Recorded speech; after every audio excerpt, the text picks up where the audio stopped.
শুদ্ধ, মাথার জবানও শুদ্ধ। কি কথা কন না কেন? এখন আমাদের কেরাত শুদ্ধ, জবানও শুদ্ধ। রাস্তায় বেরোলে বেগানা নারী,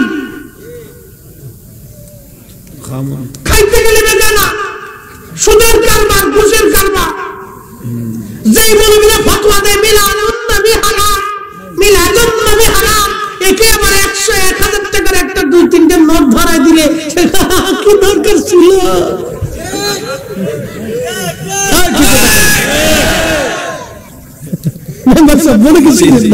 আমি তো ঢাকার খতিব, আমার মসজিদে 4,000 মুসল্লি প্রত্যেক জুমাতে 30-35,000 টাকা প্রত্যেক জুমাতে উড়ে।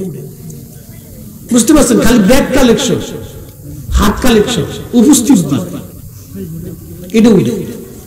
আর বাকি এমনি কালেকশন করলে তো লাখ লাখ কোটি কোটি টাকা, এটা আলাদা। বুঝতে পারছেন? তো আপনাদেরকে বলি, শুনে যান আজকে। তো অনেক সময় আমরা 2-4 নোট টোটাই নিয়ে মাঝে মধ্যে হুজুর লিখে দেয়, হুজুর একটু দোয়া করেন, একটু অসুবিধার সুবিধা আছে। তো টাকা ডাইলে মনটা চকচক করে। মিথ্যা কথা কই লাভ আছে? হ্যাঁ, আমি কি বুজুর্গ বেশি? না, নিজের দোষ আগে স্বীকার করতে হবে। পানি ফেলে কেঁদেছি, হুজুর আমি তওবা করেছি, দাঁড়িয়ে রেখেছি, এখন আমি 5 ওয়াক্ত নামাজ পড়ি। চিৎকার করে বলবেন না ইয়া রাসূলুল্লাহ। হেদায়েতের মালিক কে? আল্লাহ। আমাদের হাতে কোনো হেদায়েত আছে? নাই।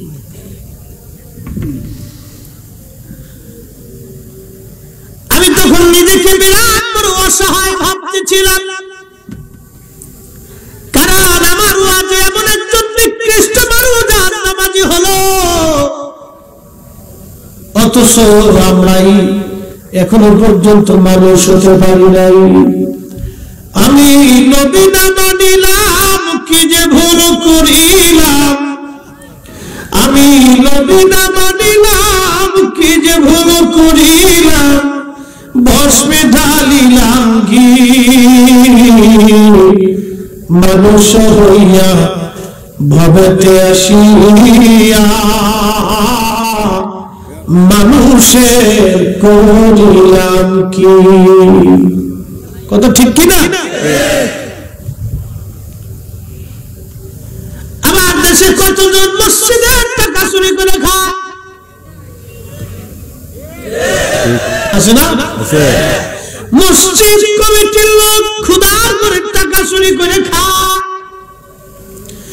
যে লোক মসজিদের টাকা চুরি করে খায়, ওটা শুয়োরের চাইতে নিকৃষ্ট। আস্তে করে জোরে বলে, ও মানুষ হতে পারে না, ও মানুষ না। কোন হিন্দুকেও যদি বলেন, হিন্দু তুমি মসজিদের টাকা নিয়ে যাও, বলবে না, ভগবান বেজার হবে। কি কথা বলেন? কারণ সে ভগবানকে ডরায়, আর মুসলমান হয়ে আল্লাহকে ভয় পাইও না। হায় হায় হায়, এরা কেমন মুসলমান! আর হযরতে বেলাল ছিল কেমন মুসলমান! কালেমার দাওয়াত আসছে, আশিক রাসূল বেলাল নবীর চেহারা দেখে মুসলমান হয়ে গেছে। আজকের দিনে মাহফিল সাজাইলেন, কোনো বাধা নাই। নির্দ্বিধায় ওয়াজ করতেছি, কোনো বাধা নাই। মসজিদ আজান হলো, আল্লাহু আকবার, আল্লাহু আকবার, কেউ বাধা দেয় না।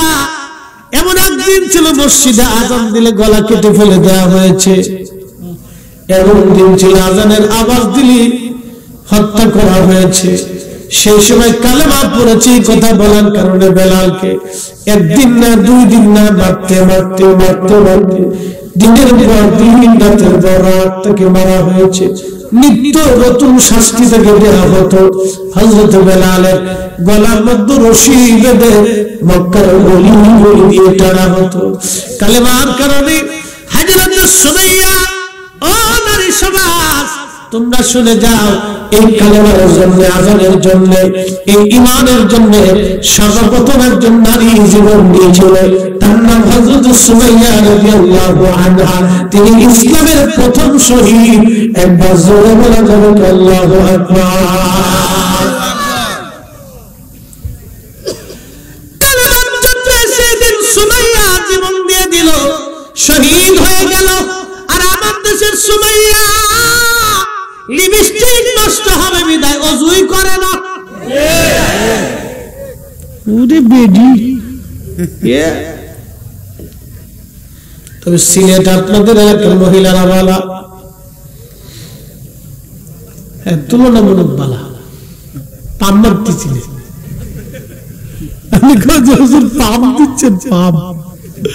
আর দুনিয়া তো আসার জন্য পাম, দুনিয়া পামের উপরে চলে। জায়গা মতো তেল বালিশ করতে পারলে কাজ হয়ে যাবে।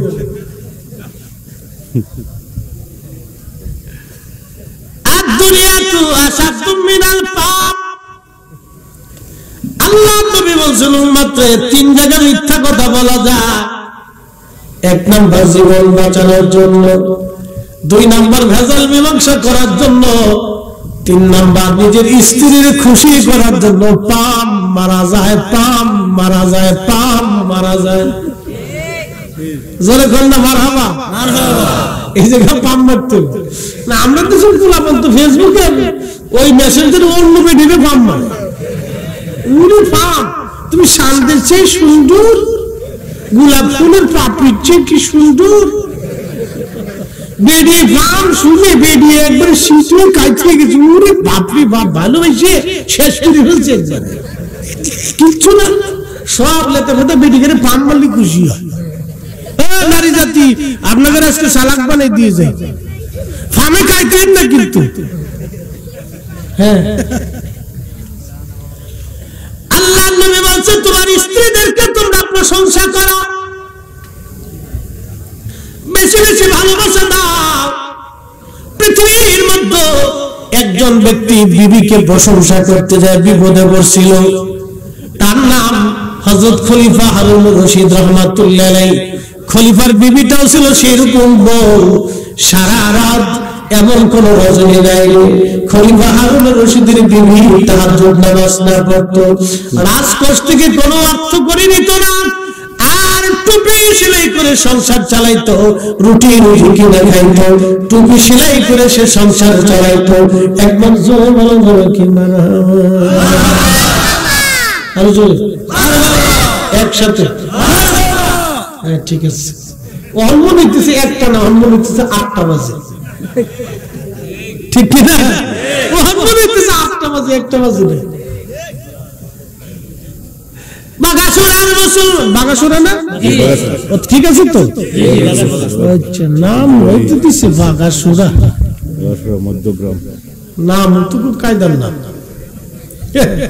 বিরাট বাগাসুরা। বাঘায়ের সাথে মেলানো বাগাসুরা আর মুসলমান। এদেশে শিয়াল আছে? শিয়াল নাই তো, যে নাম ওই ধরে তো শিয়াল চলাবে কথা। বাঘাসুরার মুসলমান স্ত্রীর প্রশংসা করতে যাইয়া দুনিয়াতে একজন বিপদে বসল, তার নাম খলিফা হারুন রশিদ। বউটা ছিল খুব মারাত্মক বউ। আমরা তো সে বেডিরা তো স্বামী বিদেশ থাকলে, বেডি দেশে থাকলে খালি মার্কেটে দৌড়। ঠিক আছে, ধরে মার্কেট বাপরি বাপ তুফানো টিপলা। আর ওই দোকানদাররা খালি পামকে বাবু কি যে সুন্দর লাগতেছে, বাস এই কইছে বাবু কাই দিয়ে দেন দিয়ে দেন। ভাই খুব পছন্দ করবো একবার সেরকম, এত তো চিন্তা করে ভাম মারি খালি বেচতে সারে। নারী সমাজ লিপস্টিক, আলট্রাসোনো পাউডার আমি দামি মাখাইয়া যদি বেডি সুন্দর হইতো, তাহলে সব কোম্পানি আফ্রিকায় পাঠায় দাও। আফ্রিকার বেডিগারে পান মারে যদি ওরা বেচতে পারে, তাহলে আমরা বাঙালিরা একবারে কিনে নিয়ে যাব। ওরা আফ্রিকায় গেলে ফিডিনি ছাড়া ওদের কপালে আর কিছু নাই। কি কথা বল না? তার মানে আমি দামি মাখিয়ে বেডিরা সুন্দর হয় না, বেডিগার সুন্দর হওয়ার আজকে ওষুধ দিয়েছি, দেব? হ্যাঁ, সুন্দর হয়ে যাবে একবার টকটকা। হ্যাঁ সুন্দর হয়ে যাবে। আল্লাহ কসম করে বলতেছি যদি সুন্দর না হয়েছে তো গরিবাদ দিয়ে চুরি করবো। বেটিটা আছে না মরে গেছে? আছে না? শুনে থাকে খালি পান খায়, বেটিটা পান খায় খালি। এই যে পান খাচ্ছি একবার টুপলা করে পান দিয়ে রেখে ধুমছে একবার চালাচ্ছে খালি পান কা কদ্দুর খাইতে পান খায় বেটিটা সুন্দর রেখে সাথা। ও নারী সমাজ সুন্দর হয়ে যাবেন। আমার যুবতী বন্ধের প্রথম সবকের নাম পর্দা, 2 নম্বর সবকের নাম নামাজ। যে নারী পর্দা এবং নামাজের মধ্যে থাকে ওই নারী আল্লাহর পক্ষ থেকে সুন্দরী হয়ে যায়। একবার জোরে বলা যাবে কে বলা হবে? এরকম নাই, কমে গেছে নাই আগে। তো জুবাইদা আর হারুন রশিদ দুইজন প্রাসাদের ছাদে বসে গল্প করতেছে। তো স্বামী স্ত্রী খুব মিশিং মুশিং এই আপনার সেটিং চুটিং মারতেছে। আমরা দেশে পোলাপান তো গেলে অন্য বেডির দিক সেটিং শুনে ওটা জায়গা মতো সেটিং মারছে। আমরা বাপ দাদা যারা ছিল তারা জায়গা মতো সেটিং মারছে। আরে আমাদের পোলাপান খালি উল্টো পাল্টা সেটিং মারে। হ্যাঁ কি কথা কর না কেন? সব সিস্টেম উল্টে গেছে। কাজী সামনে জিজ্ঞেস করেন কাজী বিয়ে পড়েন কেমন? যেমন বিয়ে পড়ে তেমন সারাচ্ছি। সারাচ্ছেন কারণ কি? সব মোবাইলের দোষ। বেডির কোনো দোষ নাই, বেড়াদের দোষ নাই, সব মোবাইলের দোষ। কি মেম্বার সাহেব কথা ঠিক না? তোমরা সালিশ দরবার করে ওরা জানে সব মোবাইলের দোষ। তালাক হলে কি হয়? আল্লাহ নবী রাসূল কিয়ামতের একটা আলামত তোমরা শুনে যাও।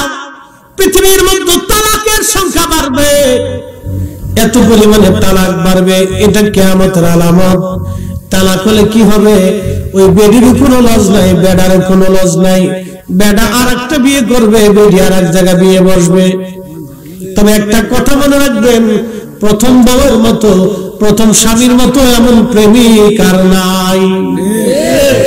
হ্যাঁ এইটা মনে রাখেন। আর এক বেডি যতই আনেন ওই ধাক্কা ধাক্কি চলে। আর এক বেড়ার লাগে বিয়ে বসে ও ধাক্কা ধাক্কি চলবে। ওই বেডি কয় তুমি কেমন বেড়া বুঝি না, আগের বসে লেগেছে। আর ওই বেড়া কয় তুমি কেমন বেডি বুঝি না, আগেরটা সাইডে চলে আইছ। এই যুদ্ধ লেগে গেছে, শান্তি নাই, শান্তি নাই রে পাগল, শান্তি নাই। সুখ নাই রে সুখ পরাণের পাখি, 2-3 জায়গা করে হরিগঞ্জে থাকি, আমার সুখ নাই রে। এই গান যদি আমার বউ শুনে তাহলে আমার খাওয়া নসিবে নাই। একদিন এক শয়তানে করছে কি, আমার বোন নাম্বার কেমনে জুগাইছে, এক বেডি ফোন দিয়ে কয় হুজুর আমি বিয়ে করছি। কনসেন্স আমি তখন মাহফিল টাফিল করে এই মাধবপুরের সেনকো পাম্পে আমার খুব মহিবিন ওই ম্যানেজার সাহেব ওনার ওখানে ঘুমাইতেছি। আমি আর শহীদুল আমিন সিদ্দিকী সাহেব, আমরা 2 বন্ধু মানুষ এক জায়গায় এক বিছনায় ঘুমাইতেছি। আল্লাহর কি সাহায্য! এই সময় হঠাৎ করে সকাল 9টার সময় আমার ফোন দিয়ে আমার বউ কাঁদতেছে। কি ব্যাপার, কি হয়েছে? হঠাৎ করে আমি ঘুম তুলছি, আমার পার্সোনাল নাম্বারে ফোন দিচ্ছে। কান্দো কেন? তুমি কই? আমি তো ঘুমাইতেছি। তুমি কই? তুমি বলে আরেক জায়গায় বিয়ে করে এক বেরিয়ে হয়ে গেছো। আমি কে তুলিয়ে আসি, আমার শরীরে কাপড় জুড়ে গেছে, কম কে তুই?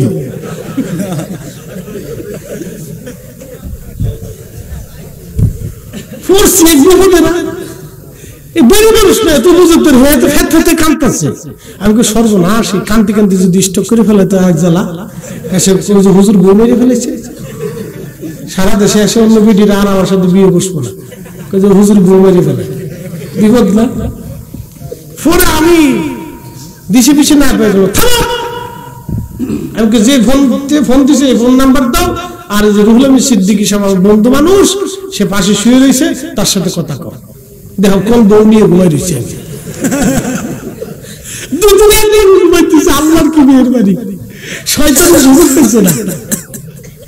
পরে হাতে ধরে কয় ভাবি আপনি মন খারাপ করেন না, আমরা একসাথে ঘুমাই রয়েছি, এগুলো শয়তানি করতেছে, নাম্বারটা দেন। আমি শেষে বলছি যে থানায় যাও, আমি থানায় বলে দিতেছি, ডিবির ওসি সাহেব আছে, তার কাছে যায় নাম্বারটা দিয়ে একটু সাইজ করে দাও। আমার থানায় যায় ডিবির ওসি বলে দিছে যে ভাই একটু দেখেন তো আপনার ভাবি রেখে কি করতেছে। পরে দৌড়ে নিয়ে কায়দা হয়তো দিছি।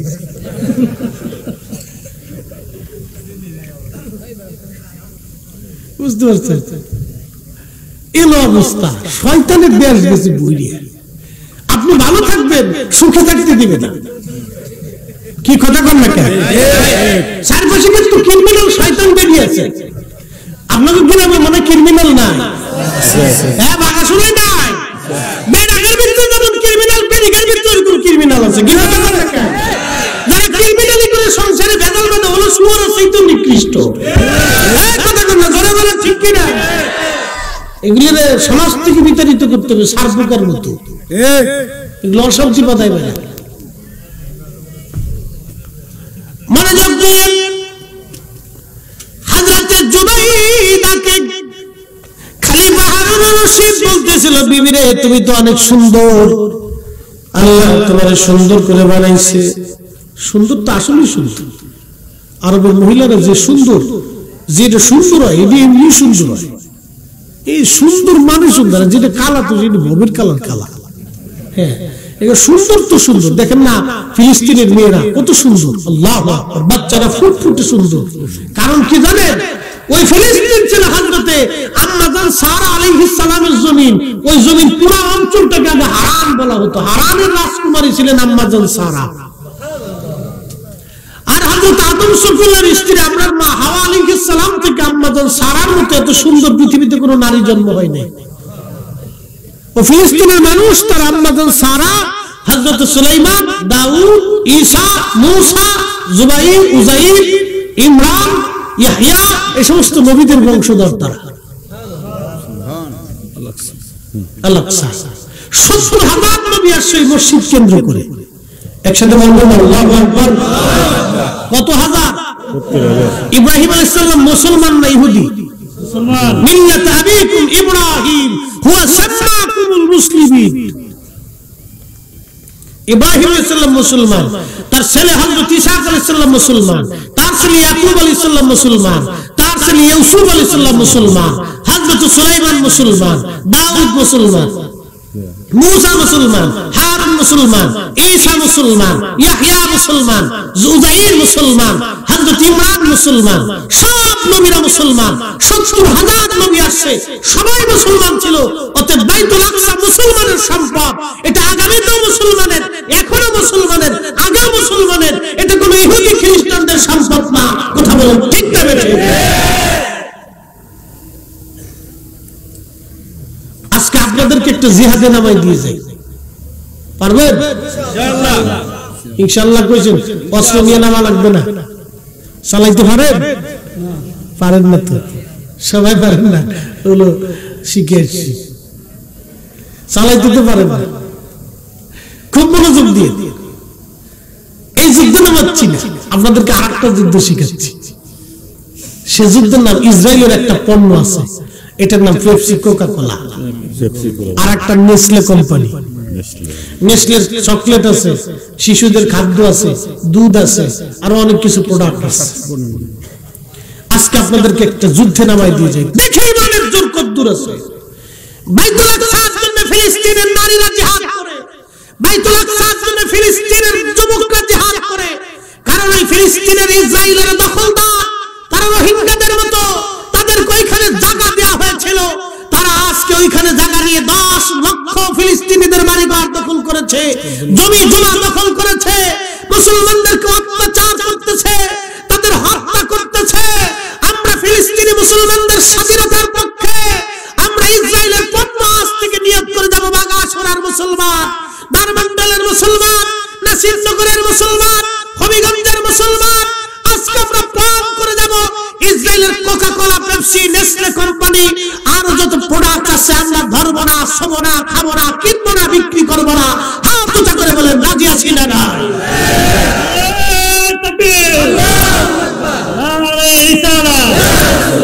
আল্লাহ মুফতি জহিরুল ইসলাম ফরিদী সাহেব পেপসি খালি কি লাভ হয়? ওটা খালি পেটটা ফুলে, খালি পেটটা টেপা মাছের মতো বড় হয়।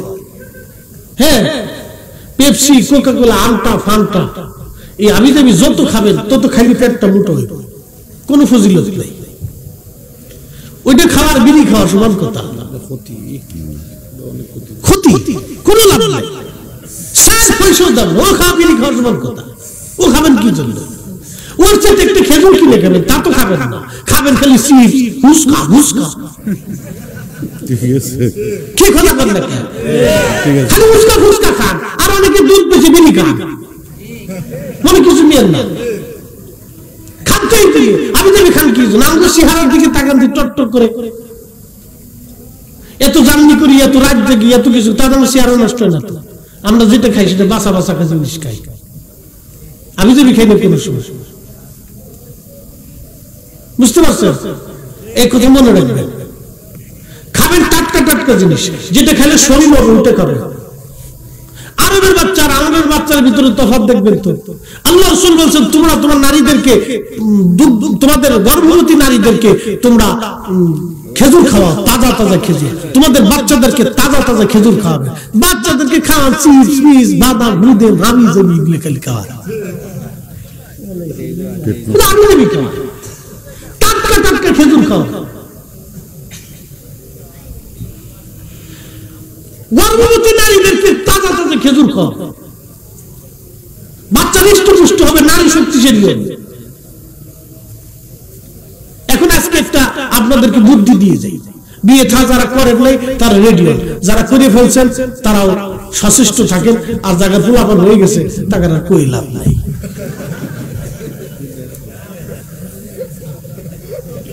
আজকে একটা ওষুধ দিয়েছে, দেব? তোরা হাসিস কে? তোরা দেখ না, তোরা সব বুঝে থাক।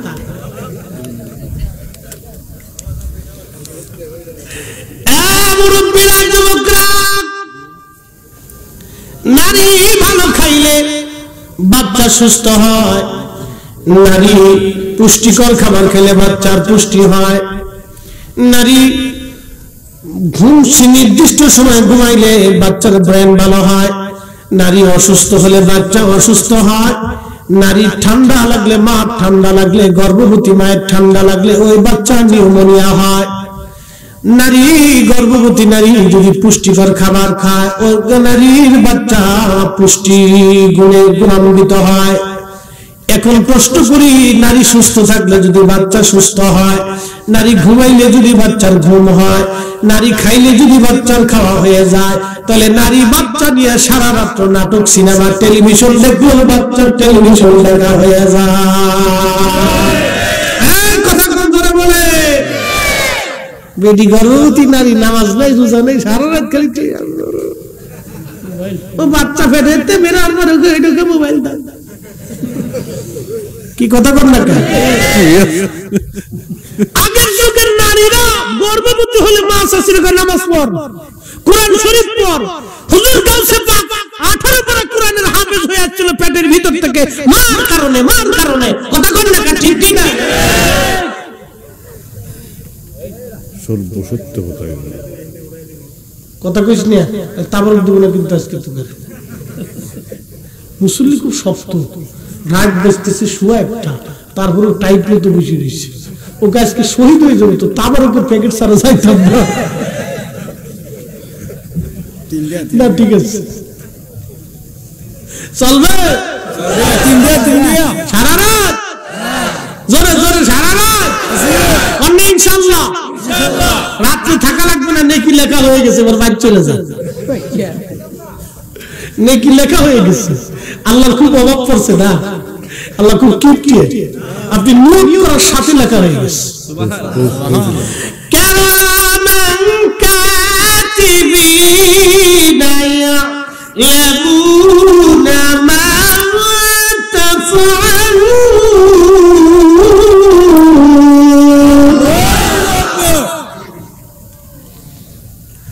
আল্লাহ বলেন, তুমি যা কিছু করো না কেন, কারামান কাতিবিন সব কিছু জানে।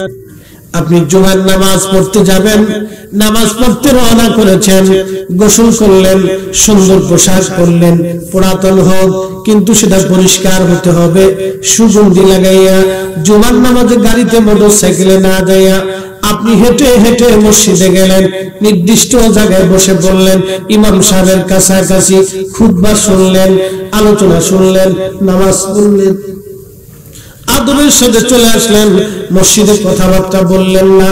আমাদের দেশে অনেকেই মসজিদে যাইয়া মসজিদের বাইরে বসে বসে গল্প গুজব করে, গল্প সাধান করতে থাকে, তা করা যাবে না। মসজিদে চুপচাপ যায় আপনি ওয়াজ শুনবেন, খুতবা শুনে নামাজ কালাম পড়ে দোয়া কালাম পড়ে আপনি চলে আসলেন পায়ে হেঁটে হেঁটে।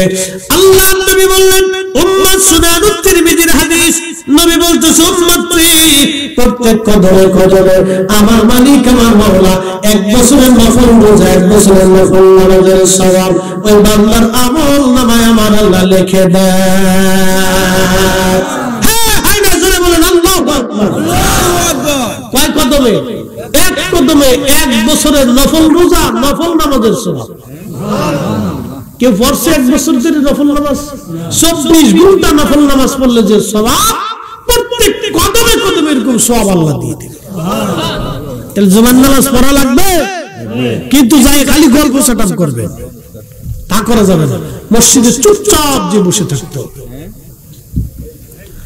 খুবই মনোযোগ দিয়ে শুনিয়া যান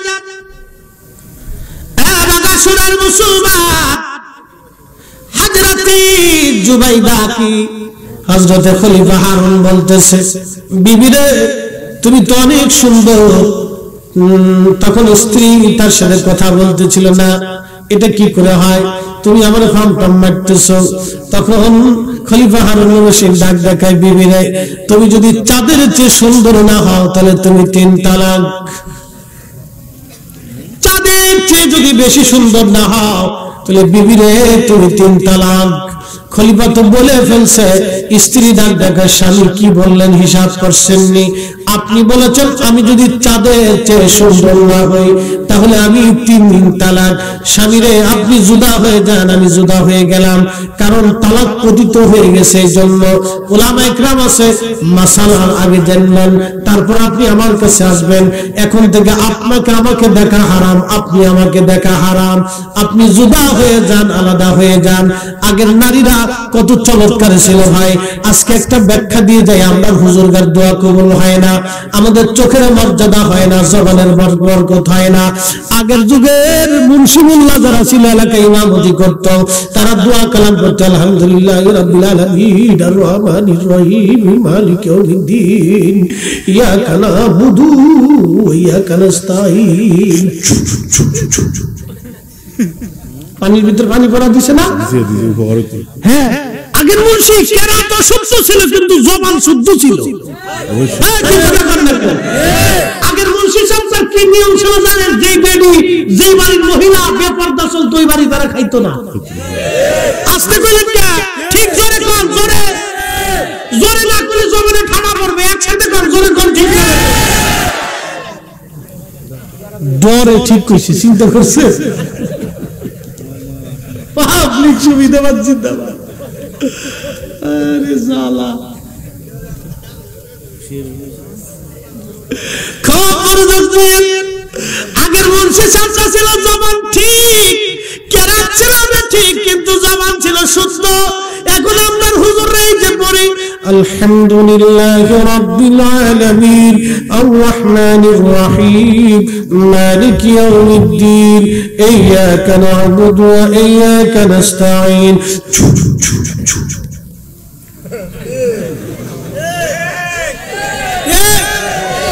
জোরে জোরে জোরে জবানে ঠাডা পড়বে, জোরে কর। কারণ কি? শুদ্ধ মানে জবান অশুদ্ধ। কি কথা কন না কেন? এখন আমাদের কেরাত শুদ্ধ, জবান অশুদ্ধ। রাস্তায় বেরোলে বেগানা নারী, খাইতে গেলে বেগানা, সুদের কারবার, ঘুষের কারবার। যেই মৌলবীরা ফতোয়া দেয় মিলাদুন নবী হারাম, মিলাদুন নবী হারাম, একে আবার 100-1000 টাকার একটা 2-3টে নোট ধরায় দিলে কি দরকার ছিল?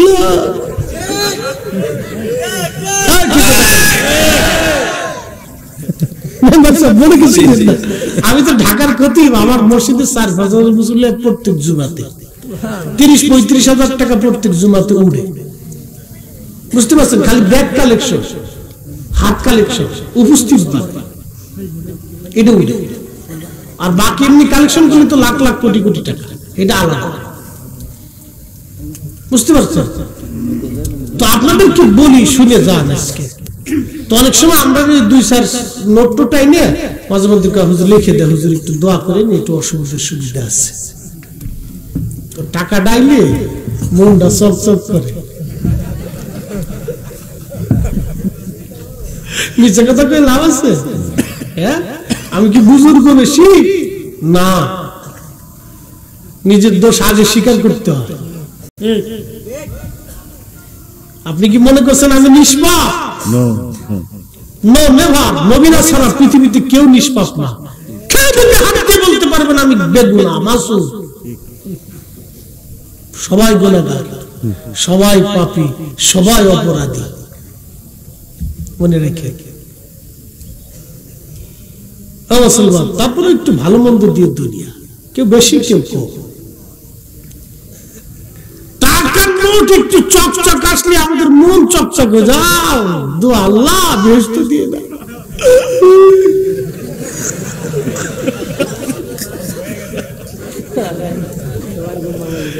না কিছু করার নাই তো, ঠিক আছে তো, আপনার বাস্তবতার সাথে মিল আছে, বাস্তবতার সাথে মাহফিলের সৃষ্টি যে বেদাত বেদাত কি কথা কন না কেন?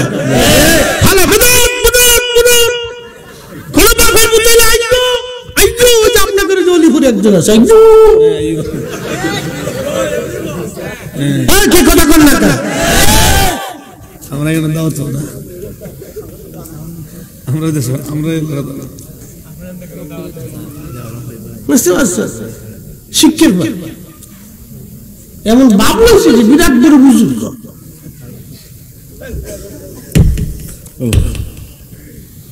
কষ্ট হইতেছে না? ছেড়ে দে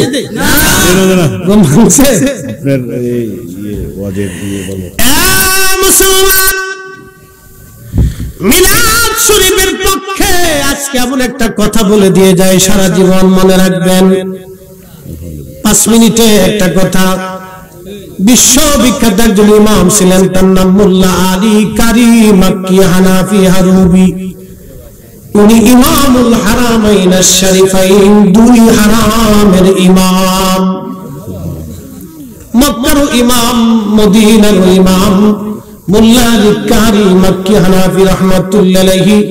ওই জামানার এমন একজন মুহাদ্দিস যিনি 1 লক্ষ হাদিস ওনার মুখস্থ ছিল। একবার জোরে বলে যাবে কি মারহাবা।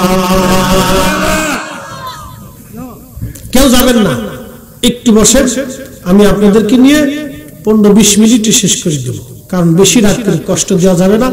আমি ওয়াজে কোনো ফাঁক ফোকর দিই না, এটা আমার অভ্যাস, আদত, অনেক আগে থেকে। আমি ওয়াজ যা করি একবারে পারফেক্ট, ডাইরেক্ট অ্যাকশন, ধুম ধাক্কা মেরে দিই। হ্যাঁ, গুলি যেটা করবো কোনো মিস হবে না। 10 রাউন্ড ছাড়ছিলাম, 10 রাউন্ডের 5টা লাগছিল, 5টা লাগে না, তখন কাঁচা কাঁচা তো, বুঝতে পারছেন? এম আমার ঠিক আছে, জীবনে যেটা এম করছিলাম সেটা সেই এমই লাগছে। আমার এম খুব মারাত্মক, একবার শিয়ালের চোখের মতো, একবার দেখলে মনে করেন যে ও করে দিতে পারে। খুব মনোযোগ দিয়ে আমি যা ওয়াজ করি সব কাঁচা কাঁচা করি, বাকি ঝুঁকি আমার কাছে নাই। একসাথে বলেন তো আল্লাহু আকবার। খুব মনোযোগ দিয়ে মোল্লা আলী কারি মাক্কি হানাফি হারুবি এত বড় একজন মুহাদ্দিস ছিলেন, পৃথিবীর সব আলেমরা বলছে উনি জমানার মুজাদ্দিদ। বহুবার আল্লাহর নবীর সাথে স্বপ্নে জিয়ারত হয়েছে, শুনলে খুশি হবেন। পবিত্র মিলাদুন নবীর পক্ষে একখানা কিতাব উনি লিখে গেছেন, আল মাউলিদুর রাবি ফি মাউলিদিন নবী সাল্লাল্লাহু আলাইহি ওয়াসাল্লাম। এই কিতাবের মধ্যে তিনি একটা ঘটনার উল্লেখ করেছেন। ভারতীয় উপমহাদেশে তৎকালীন সময়ে বিশ্ববিখ্যাত একজন আল্লাহওয়ালা ব্যক্তি ছিলেন, তার নাম হযরত খাজা মাহমুদ বাহদাবী নকশবন্দি রাহমাতুল্লাহ আলাইহি। নকশবন্দিয়া তরিকার এক উজ্জ্বল নক্ষত্র ছিলেন তিনি। সুদূর উজবেকিস্তান বুখারা থেকে দিল্লি এসেছিলেন কালেমার দাওয়াত দেওয়ার জন্য। আহা, তখন এই জমিনের সম্রাট ছিল সম্রাট হুমায়ুন। হুমায়ুন জানতে পারল হুজুর আসছে, আল্লাহ বলে একজন আল্লাহর ওলি। হুমায়ুন বৈরাম খানকে ডাক দিয়ে বলল, বৈরাম তুমি একটু তাড়াতাড়ি যাও, আল্লাহর ওলি খাজা মাহমুদ বাহাদাবানি নকশবন্দি রাহমাতুল্লাহ আলাইহি আমার দরবারে, রাজ দরবারে একটু দোয়া করাও। হুজুর দোয়া করলে আল্লাহ আমাদেরকে বরকত দিবে। তার মানে বোঝা গেল আগের রাজা বাচ্চা যারা ছিল তারা আল্লাহর ওলিদেরকে মহব্বত করত। এখন দরবারে একটু নেতা বেটা হইলে এই ওহাবি মসজিদের দলে যাইয়া আল্লাহর ওলিদের বিরুদ্ধাচরণ তোমরা যারা করো, তোমাদের মতো দুই সাইকে নেতা বেটা দিয়া এই জমিনে কোনো আল্লাহর ওলিদের শ্বাস নষ্ট হবে না। আমরা সুন্নিরা যতদিন সজাগ আছি ততদিন শাহজালালের গানে শাহজালালের জমিনে চলবে। হাত উঁচা করে বলে ঠিক না ঠিক?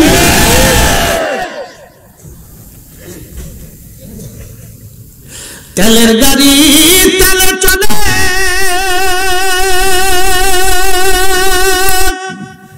হাওয়ার গাড়ি হাওয়ায় উড়ে, বিনা তেলে চালাই গাড়ি নবী সুলাইমান। আমরা সেই মুসলমান, আমরা সেই মুসলমান। কথা কন না কেন? মসজিদে জুতা চুরি করে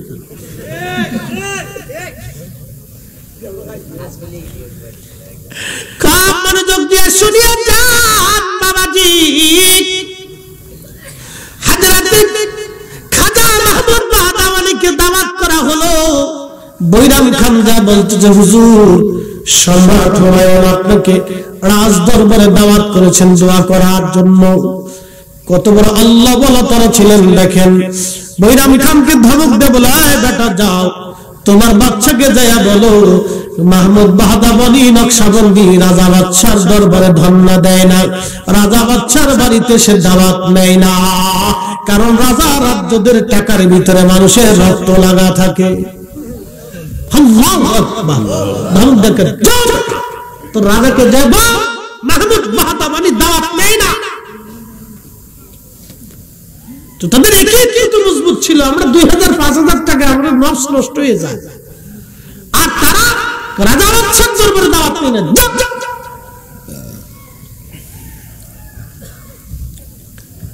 সম্রাট হুমায়ুন ডাক দিয়ে বলতেছে, বৈরা হুজুরকে রাগ করানো যাবে না, হুজুর আমার দরবারে আসবে দোয়া করবে, এটাই আমি চাই। বিনয়ের সাথে হুজুরকে জিজ্ঞাসা করো কি করলে হুজুর আসবে। দেখেন আগে রাজা বাদশারা ওলিদেরকে কিভাবে ভয় পাইতো, কি করলে হুজুর আসবে বলো। মা বৈরাম খান ডাক দিয়ে বলতেছে, হুজুর কি করলে আপনি যাবেন। আল্লাহর ওলি ডাক দিয়ে বলল, বৈরাম তোমার রাজাকে বলো যদি রাজ দরবারে মিলাদ শরীফের ইন্তজাম করে, আমি নবীর ইজ্জতের দিকে তাকাইয়া নবীর মহান মিলাদে শরীক হয়ে আমি দোয়া করে আসবো, তবু রাজার কারণে যাব না, আমি নবীর মিলাদের কারণে শরীক হব। একবার জোরে বলা যাবে আল্লাহু আকবার। না না জোরে বলেন না ইয়া রাসূলুল্লাহ। এরা মিলাদ শরীফের পক্ষে ছিল। এখন কি আইসে বেদাত আর 2-3 লাখ লোক দিল, ওইগুলো আমরা দেখার সময় নেই ভাই। কি কথা কর না, ওগুলোর দিকে তাকানোর টাইম আমাদের নাই, সময় নেই। মূল আলোচনায় ফিরে যাই, ওয়াজ শেষ করে দিব, মনোযোগ দিয়ে। সম্রাট বাদশাহ হারুন রশিদ বলে ফেলছে স্ত্রীকে জুদা হয়ে যান, আলাদা হয়ে যান, আলেম ওলামা ডাকেন ফতোয়া দিক। তখনকার আলেমরা তো বিরাট বড় বড় আলেম ছিল, ইসলামী চিন্তাবিদ। খলিফা হারুন রশিদ ইরাকের বাগদাদের তখন তো রাজধানী, বিদ্যার রাজধানী ছিল ইরাকের বাগদাদ। পৃথিবীর সব বড় বড় আলেমদেরকে ডাকলেন, জিজ্ঞেস করলেন বলেন তো কি করা যায়।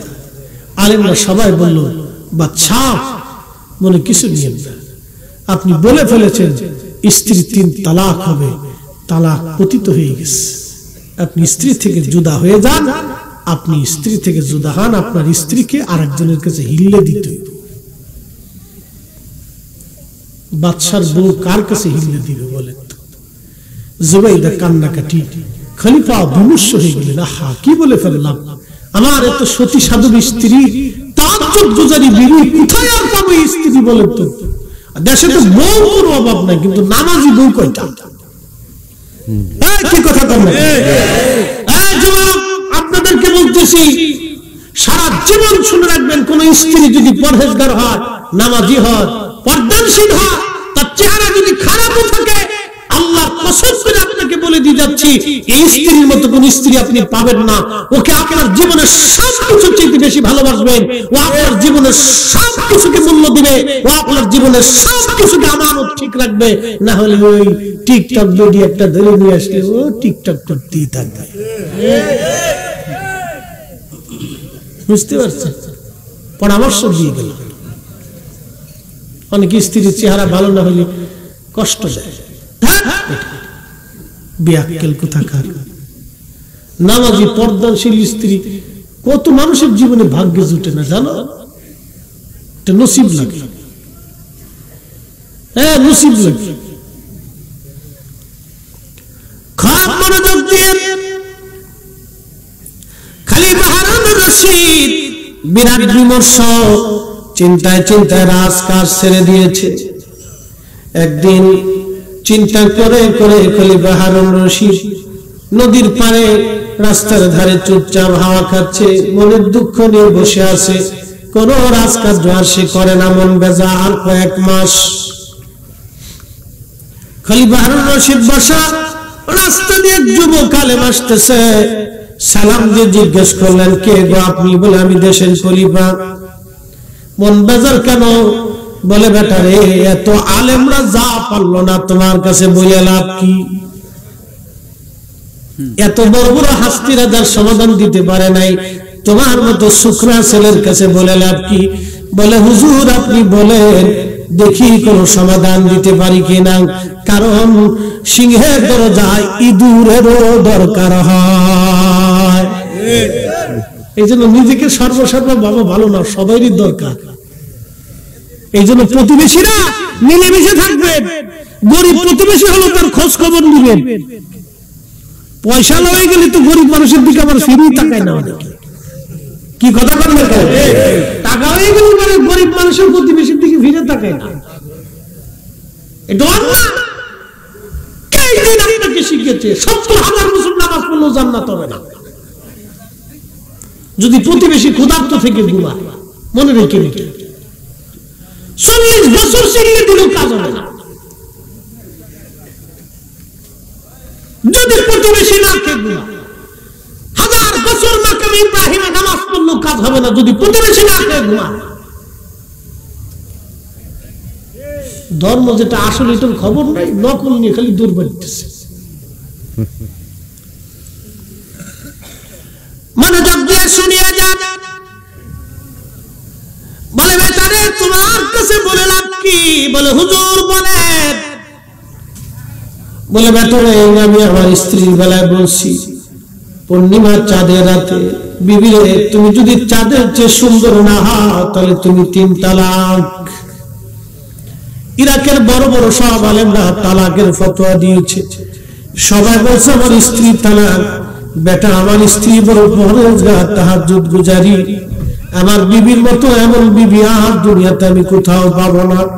এই বিবিকে কষ্ট দিয়ে ফেলছি, আমার মনে বিরাট বড় দুঃখ, কি করে সমাধান করব? তখন ওই যুবক আলেম ডাক দিয়ে বলতেছে, হুজুর চিন্তা করবেন না, আমি ফতোয়া দিব, আপনার স্ত্রী তালাক হয় না।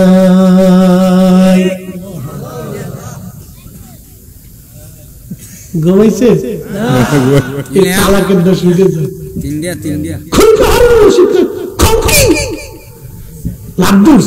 বুঝছেন না? বলতো খুব বালা বউ, জুতির বউ ছিল। আমরা দেশে লিপস্টিক মারা বউ না, আলট্রাসাউন্ড মারা বউ না, জুতির বউ ছিল। বালকে জবাব তুমি কি ফতোয়া দিতে পারবা? বলে হ্যাঁ পারবা। ঠিক আছে, কি যুবক বালা।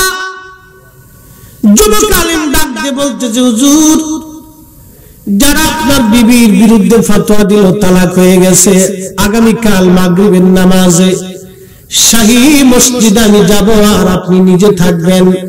আগামীকাল মাগরিবের নামাজ আমি পড়াবো, আর সব আলেমরা আমার পিছনে নামাজ পড়বে। আপনি নিজে হুকুম দিবেন, মাগরিব আমি পড়াবো, মাগরিবের নামাজের পরেই আমি ফতোয়া দিয়ে দিব আপনার বিবি তালাক হয় নাই।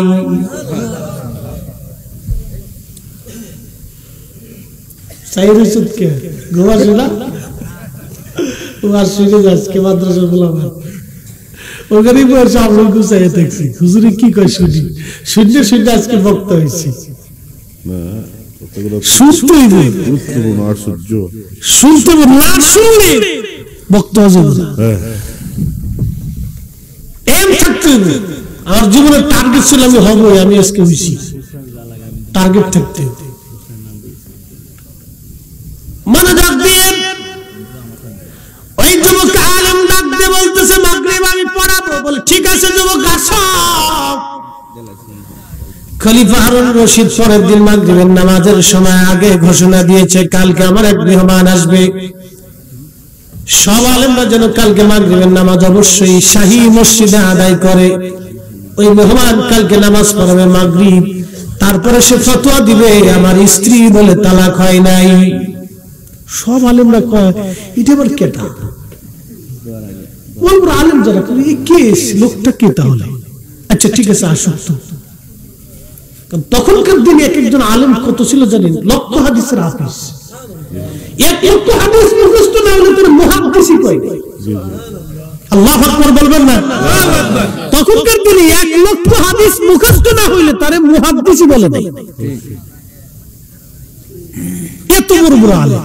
আরে সারা দুনিয়াতে 5000 হাদিস মুখস্থ আছে, এরকম আলেম খুঁজেই পাবেন না। কি ঠিক আছে না? তাই তো বুখারী শরীফের হাদিস পাওয়া যায়। যদি 5000 হাদিস মুখস্থ থাকে তো বুখারীর হাদিস পাওয়া যায় তাকরা 7000 প্লাস। তো বুখারীর হাদিস পাওয়া যায়, মুহাদ্দিস পাওয়া যায়, বুখারীর হাফেজ নাই তো তাও নেই। এই যুগে নাই, নাই এই যুগে নাই, এই যুগে নাই। আগে তাহলে আগের যুগের আলেমরা মিলাদুন নবীর পক্ষে ফতোয়া দিয়ে গেছে, এই যুগের মৌলবীর ফতোয়া মানার টাইম নাই। এই কথা বল, জোরে কর, জোরে কর, জোরে কর। আপনাদের কাছে একটা সূত্র দিয়ে যাই, ইসলামের দেশে আনছে কিরা? শাহজালাল রহমাতুল্লাহ আলাইহি না? এটা কি মিথ্যা? উনি যদি এইভাবে নামাজ পড়তেন তাহলে এই দেশের 18 কোটি মানুষ 800 বছর ধরে এইভাবে নামাজ পড়ত। উনি এইভাবে পড়ছে দেখে এই দেশের 800 বছর ধরে এইভাবে নামাজ চলতেছে। কথা কন, জোরে কর। উনি নামাজে আস্তে আমিন বলছে যে এই দেশের 18 কোটি মানুষ 800 বছর ধরে এইভাবে নামাজ পড়তেছে। নামাজের পরে মুনাজাত চলতেছে, দোয়া চলতেছে। আজকে ওরা কারা আমরা নামাজে ভুল ধরে, তার মানে বোঝা গেল হয় শাহজালাল ঠিক না হয় ওরা ঠিক। আমরা নিশ্চিন্তে নির্বাককে বলবো শাহজালাল ঠিক, ওরাই বেঠিক। শাহজালালের সুন্নতি, ওরাই বেদাতি। কথা বল ঠিক কি না?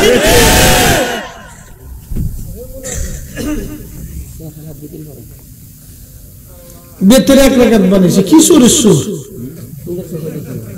তারাবির নামাজ 8 রাকাত বানাইছে, 12 রাকাত নাই। এটা আপনাদের দেশে যে ইন্ডাস্ট্রি আসতেছে এই গুণে মেলা কিছু দেখবেন, কিন্তু প্রোডাকশন আছে এদেশের। হ্যাঁ, এই কোম্পানিগুলো আসছে দেখবেন এরকম যুবকদেরকে ওরা এই প্রোডাকশন দিয়ে ফেলবে। আপনাদেরকে সতর্ক করে যাচ্ছে, আজ খুব সাবধান, খুব সাবধান আপনারা। কি আপনি দাঁড়ালেন কে? আন্দোলন করবেন নাকি? হ্যাঁ, ফ্যাশন করবে? আরে সব এই কাজে আগে থাকতো আর না, রাখতো। আমরা যতদূর খুশি যা, আজকে বসে শেষ করে ফেলা।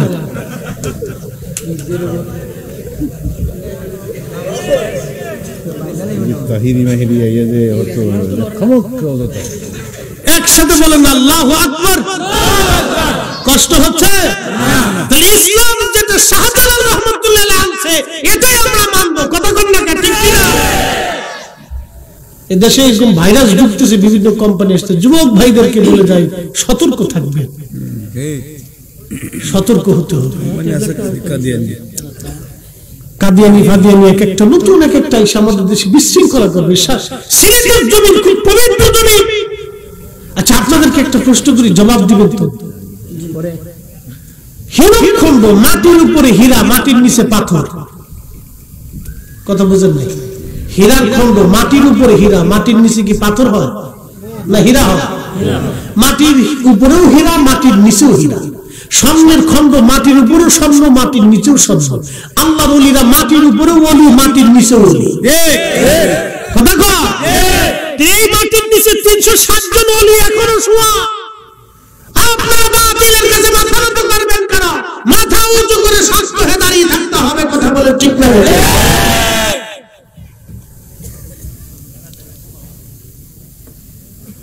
খুব মনোযোগ দিয়ে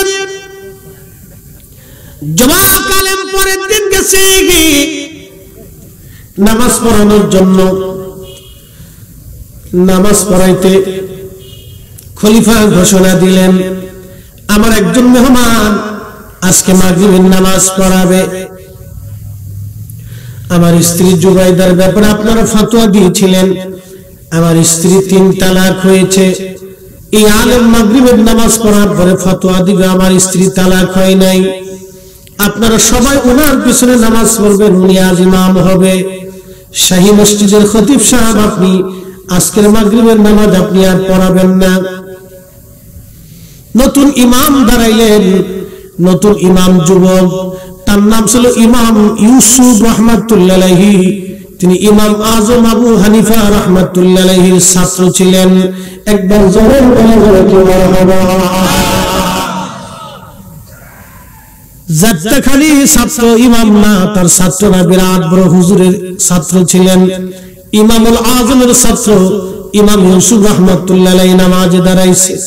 নামাজ শুরু করলেন, আলহামদুলিল্লাহি রাব্বিল আলামিন আর রহমানির রহিম মালিকি ইয়াউমিদ্দিন ইয়্যাকা না'বুদু ওয়া ইয়্যাকা নাস্তাঈন ইহদিনাস সিরাতাল মুস্তাকিম সিরাতাল লাযীনা আন'আমতা আলাইহিম গায়রিল মাগদুবি আলাইহিম ওয়ালাদ-দাল্লিন আমিন। والتين والزيتون وطور سينين وهذا البلد الأمين لقد خلقنا الإنسان হবে ইনসান মানে মানুষ, কিন্তু ইমাম ইউসুফ পড়তেছে লাকাদ খলাকনাল কমারা। লাকাদ খলাকনাল কমারা, কমার মানে চাঁদ, কিন্তু কোরআনে লেখা আছে লাকাদ খলাকনাল ইনসান। ইনসান মানে মানুষ। আল্লাহ এখানে বলছে লাকাদ খলাকনাল ইনসানা ফি আহসানি তাকওয়িম, আমি মানুষকে সুন্দর অবয়ব দিয়ে সৃষ্টি করেছি। চিৎকার করে মারহাবা। মানুষ এত সুন্দর করে বানাইছে, হে মানুষ খালি বিড়ি খায় না। মনে কিছু নিয়েন না, কষ্ট দিবেন, আল্লাহর কাছে মাফ চাই। لقد خلقنا الإنسان في أحسن تقويم।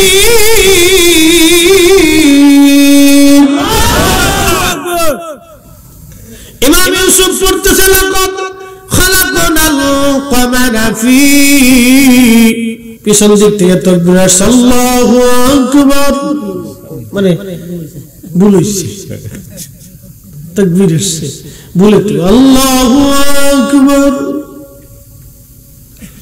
আবার পড়তেছে লাকাদ ওয়াত-তিনি ওয়াজ-যাইতুন ওয়া তুরি সিনিন ওয়া হাদাল বালাদিল আমিন লাকাদ খলাকনাল কমারা ফি, পিছন দিক থেকে আবার তো আল্লাহু আকবার।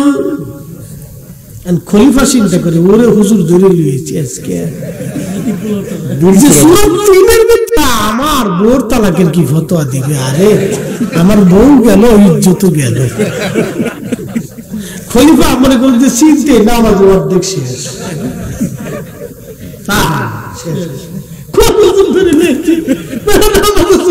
পারে না,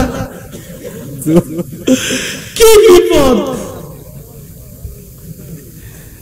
3 বার তো ভুল করলে নামাজ আবার দোহরাইতে হবে। পরবর্তী ইমাম ইউসুফ রাহমাতুল্লাহ আলাইহি আবার নামাজ ঠিকমতো পড়লেন। লাকাদ খালাকনাল ইনসানা ফি আহসানি তাকওয়িম সুম্মা রাদাদনাহু আসফালা সাফিলিন। নামাজ শেষ করছে সূরা 3 পড়ে। নামাজ কালাম শেষ হয়ে যাওয়ার পরে খলিফা তো আর কোনো কথাবার্তা নেই, শেষ। আইম্মায়ে কেরাম বলতেছে, খলিফা কি হুজুর ধরে নিয়ে আসছেন, সূরা 3 ভুল করে। ইমাম ইউসুফ বলতেছেন, না আমি ভুল করি নাই, ভুল তো আপনারা করছেন। আল্লাহু আকবার। না না হয় না, আরো জোরে ইমামরা কি বিচক্ষণ ছিল, ভুল তো আমি করিনি, আপনারা করেছেন। নামাজ তো আপনি পড়িয়েছেন, ভুল আপনি পড়েছেন, আমরা কি করে ভুল করলাম? বলে খলিফার স্ত্রীর ব্যাপারে তালাক পতিত হয়েছে, ফতোয়া আপনারা দিয়েছেন, আমি না। বলে হ্যাঁ তালাক তো হয়েছে। বলে কি করে হয়েছে? বলে কোরআন বলতেছে লাকাদ খালাকনাল ইনসানা ফি আহসানি তাকওয়িম, মানুষকে আমি সুন্দর আহসান অবয়ব দিয়ে, চমৎকার সৌন্দর্য দিয়ে আমি মানুষ সৃষ্টি করেছি। এখানে তো আল্লাহ কামারের কথা, চাঁদের কথা বলে নাই, আল্লাহ মানুষের কথা বলেছে। যেহেতু কোরআন বলছে মানুষ সুন্দর, তাহলে খলিফার স্ত্রী চাঁদের চাইতে খলিফার স্ত্রী সুন্দর। কোরআন বলতেছে, বলেন আল্লাহু আকবার। খলিফা কয় ঠিক আছে, ঠিক আছে, ঠিক আছে, এই সত্য।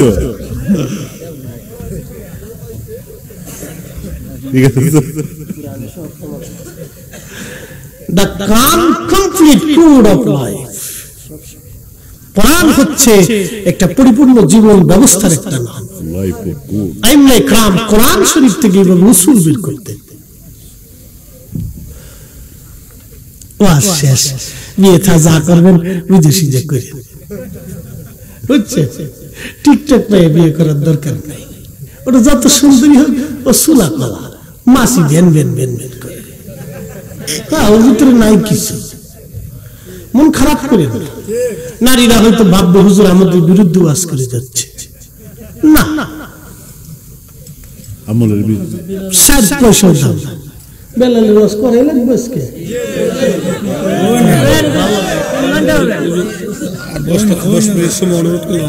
আচ্ছা মেম্বার সাহেব, মুরব্বীরা যেহেতু 10 মিনিটের কথা বলছে, তাহলে আর ওনাদের কথা তো ফালানো যায় না, কথা রাখতেই হয়। তো যা হোক, আমি বেলালের ওয়াজটা একটু করেই শেষ করব। কিন্তু এই ওয়াজটা শুনতে হলে এখন আর হাসির দিকে যাওয়া যাবে না, মনটা নরম করতে হবে, কারণ এটা ওয়াজটাই সম্পূর্ণ আলাদা। আমি জীবনে যতবার করেছি ততবার ইখলাসের সাথে করছি। আল্লাহর কসম করে বলি, এই ওয়াজটায় আমি কখনো ধোঁকা দিইনি, আমি আমার নিজেকে ধোঁকা দিইনি। কারণ আমি এই ওয়াজটা যখন করেছিলাম তখন অত্যন্ত ইখলাস, রাসূলের মুহাব্বত নিয়ে করছিলাম। আমার চোখের পানিতে কোনো বাহানা ছিল না, আমি কোনো অভিনয় করিনি। আমি আমার পীরের দরবারে যে দিন ওয়াজটা করেছিলাম দাঁড়িয়ে, ওই স্টেজে একজন মানুষ কাঁদতে কাঁদতে মারা গেছে। আমার জীবনের একটা মকবুল ওয়াজ, আল্লাহ রাসূলের কদম মোবারকে, এটা আমার পক্ষ থেকে ভিক্ষার নজরানা, তাছাড়া আর কিচ্ছু দেওয়ার মতো নাই। ওই ওয়াজ শুনতে শুনতে ওই স্টেজে মারা গেছে। সেই লোকের জানাজা পড়িয়েছিলাম এশার নামাজের সময়, লক্ষ লক্ষ মানুষ, খুব ভাগ্যবান ব্যক্তি ছিল। কাঁদতে কাঁদতে ওই অবস্থায় মারা গেছে। রাসূলের ইশকে কাঁদতে কাঁদতে মারা গেছে। আহা, কত বড় ভাগ্যবান ব্যক্তি! আমার জীবনে এত ভাগ্যবান ব্যক্তি দেখিনি। রাসূলের ইশকে কাঁদতে কাঁদতে মারা গেছে। প্রিয় মুসলমান, হযরত বেলালের ওয়াজ কি করে করব? 10টা মিনিটে শুনে যান। পৃথিবীর মধ্যে একজন ব্যক্তি যিনি দিল উজাড় করে নবীকে ভালোবাসতেন, চেহারা ছিল কালো কিন্তু মনটা ছিল তার আলো। এত সুন্দর মনের অধিকারী হযরত বেলাল, কত পিঠের চামড়া গোশত বেলালের উঠে গেছে, তারপরও নবীর কদম হযরত বেলাল ছাড়েন নাই। মসজিদে নববীতে নবীর মুয়াজ্জিন হলেন বেলাল। আহারে, 5 ওয়াক্ত আযান দিতেন। বেলালের আযানে এমন মধুর সুর ছিল, এমন লাহান ছিল বেলালের আযানে। একটা মদিনার সাহাবী আজানটা পড়ার সঙ্গে সঙ্গে ঘরে আর থাকতে পারতেন না। আজও সেই কোরআন আছে আগের মতোই, আবু বকরের মতো পাঠক নেই। আজও সেই আজান আছে আগের মতোই, বেলালের মতো মুয়াজ্জিন নেই। আজও সেই মুসলিম আছে আগের মতোই, আবু বকর ওমর উসমান আলী নেই। আজও সেই হযরত বেলাল নবীর মুয়াজ্জিন আজান দেন। বহুদিন নবীর সহবতে থেকে থেকে ভালোবাসা এত প্রকট হলো, এত পরিমাণে বেশি হলো, আল্লাহর নবীর ইন্তেকাল মোবারক হয়েছে। অনেক লম্বা আওয়াজ, সাহাবীরা বরদাস্ত করতে পারেন নাই। হযরত ওমরের মতো সাহাবী তলোয়ার টেনে ঘর থেকে বের হয়ে গেছে। কেউ যদি বলো নবী মরে গেছে, আমি ওমর তার শরীর থেকে মাথা আলাদা করে ফেলবো। আরে সাহাবীরা পাগল পাড়া। হযরত বেলাল কথা বলে না কারো সাথে, নীরব বোবার মতো পড়ে আছে। হযরত বেলাল বললেন, সাহাবীরা রে, নবী নাই আর আমি আজকে থেকে আজান দিব না। ইন্তেকালের পর থেকে কোনদিন বেলাল আর আজান দেন নাই। সাহাবা একরাম বহু অনুরোধ করলেন। ইমাম কিরমানি শরহ বুখারীর মধ্যে লেখেন, আল্লামা ইমাম তাকিউদ্দিন সুবকি রাহমাতুল্লাহ আলাইহি আশ-শিফাউস সাকামের মধ্যে তিনি লেখেন, আল্লামা শেখ আব্দুল হক মুহাদ্দিস দেহলভী রাহমাতুল্লাহ আলাইহি মাদারিজুন নবুওয়াতের মধ্যে লেখেন, বেলাল আর কোনদিন আজান দেন নাই। আবু বকরের কাছ থেকে বিদায় নিয়ে সিরিয়ায় চলে গেলেন। অনেক লম্বা ওয়াজ। একদিন বহু রজনী ঘুমোচ্ছিলেন বেলাল, স্বপ্নের ঘরে দেখেন রাহমাতুল লিল আলামিন তাশরীফ এনেছে। বেলালকে ডাক দেয়, বলে, বেলাল কেমন জুলুম তুমি আমার সঙ্গে শুরু করছো? কতদিন হলো বেলাল তুমি আবার জিয়ারতে আসো? বেলাল রে, আয় আয়, তাড়াতাড়ি আয়, আমি নবী জিয়ারতে আয়। বেলালের মতো আশিক যদি আমি হইতাম, বেলালের মতো আশিক যদি আমি হইতাম, এ দুনিয়ায় নবীর দেখা পাইতাম, দুনিয়ায় নবীর দেখা পাইতাম। আল্লাহর নবীর স্বপ্ন দেখে বেলাল, কেমন জুলুম তুমি আমার সঙ্গে শুরু করছো? বেলাল, আমি নবীর জিয়ারতে। একজন সাহাবী কেমন করে নবীরে ভালোবাসা দিলে আমার নবীর স্বপ্ন দেখে ডাকতে গেছে। হযরত বেলাল ঘুম ভাঙিয়া দৌড় মারছে মদিনার পানে। সিরিয়া থেকে মদিনা বহু দূর, এই বহু দূর রাস্তা অতিক্রম করে বেলাল আসছে। তাহাজ্জুদের সময় রওজা শরীফ কাঠের জালি মোবারক দিয়ে ঘিরে রাখা ছিল।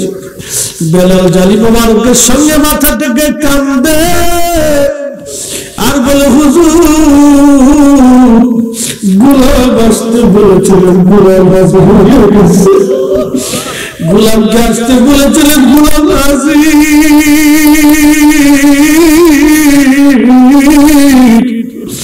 গোলাম আপনার কদমে হাজির হয়ে গেছে।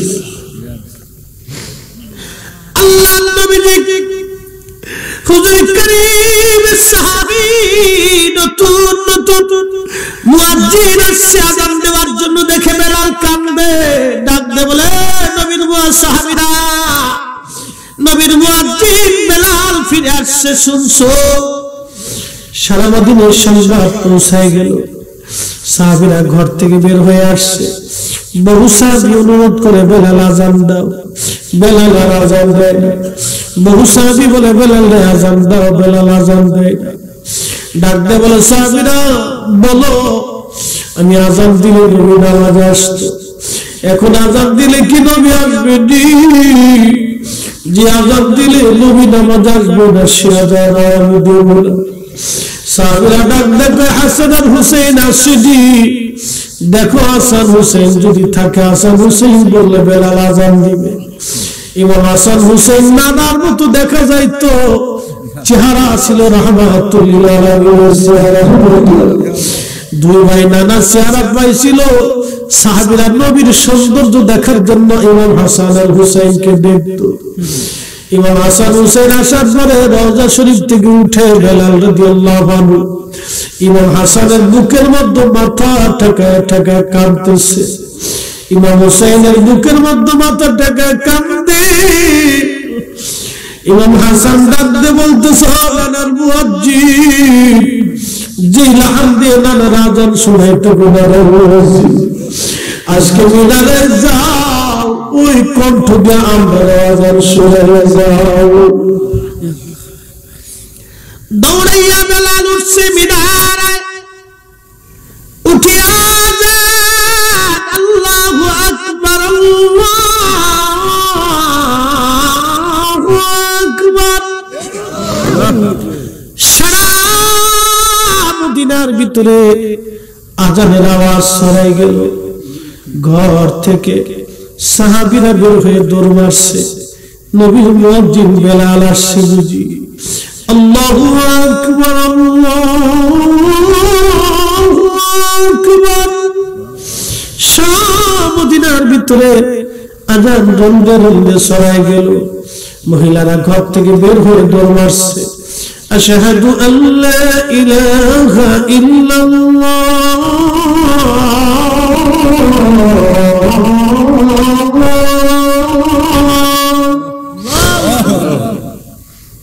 সারা মদিনার রন্দে রন্দে আযানের বাড়ি চলতেছে। ঘর থেকে নারীরা, শিশুরা, বাচ্চারা বের হয়ে দৌড়ায় আর কাঁদে। আর একটা আওয়াজ আসে, নবী কি ফিরে আসেনি? নবী কি ফিরে আসেনি? নবী কি ফিরে আসেনি? নবী কি ফিরে আসেনি?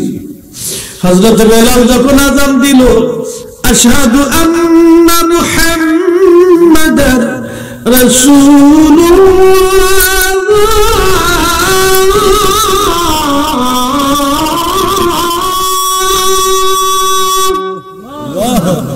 মদিনার মাটি কুড়ি থরথর থরথর করে কেঁপে উঠছে। চিৎকার করে বলবে, কি রাসূলুল্লাহ, হে রাসূল, তোমায় ভালোবাসি, অন্তরে শুধু মুখে নয়, জান্নাতের আশায় নয় হে রাসূল, জাহান্নামকে ডরি না। তোমায় পাওয়ার আশায় মন ছুটে যায় মদিনায়, এ আশিক দিদার দাও না, আর দূরে থাকিও না। হে রাসূল, তোমায় ভালোবাসি, অন্তরে শুধু মুখে নয়, জান্নাতের আশায় নয় হে রাসূল, জাহান্নামকে ডরি না।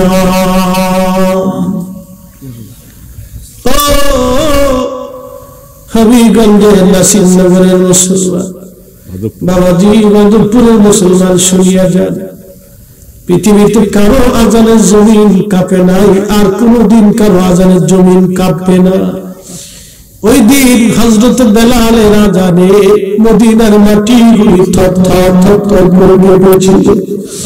তার মানে এমন হালত মদিনাতে হয়েছিল গো, নবীর ইন্তেকালের পরে এত পরিমাণে কান্না, মদিনাতে আর কখনো আওয়াজ আসে নাই। সারা মদিনাতে কান্নার আওয়াজ ছিল। সারা মদিনার মানুষ গুনগুন গুনগুন করে কাঁদতেছিল। কতজন কেঁদে কেঁদে হুঁশ হারিয়ে ফেলেছিল, কতজন বসে বসে কেঁদেছিল, চলতে পারে নাই।